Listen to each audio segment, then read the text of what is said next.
We sent soldiers first, then scientists, then diplomats with languages they'd rehearsed for audiences that did not have ears. Every time we arrived speaking, every time we were met with silence. So we tried something older than language, older than mathematics, older than fire. We sent artists. The first time we saw them, we did not know what we were looking at. A mountain that breathed, a cathedral that turned to face us. It didn't speak, it showed us something. And for the first time in the history of contact, someone picked up a brush instead of a weapon. She didn't paint what she saw, she painted what she felt, and the thing across the valley understood. On the fourth moon of a dead star, we found a gallery. The civilization that built it had been gone 10,000 years, but the art was still warm.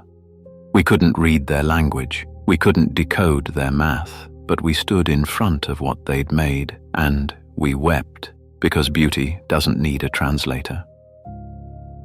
Not everyone believed. They said the alien art was contamination, that it would unmake us, that we'd lose what made us human if we let something inhuman change us.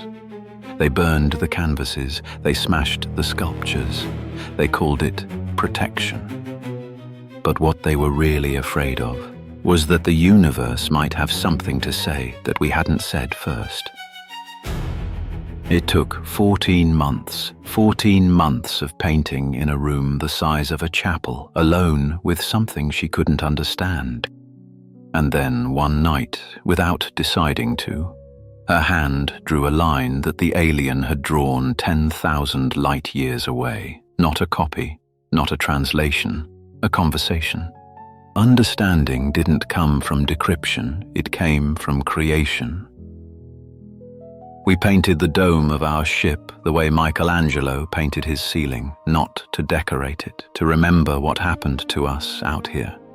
Every world we visited left a mark.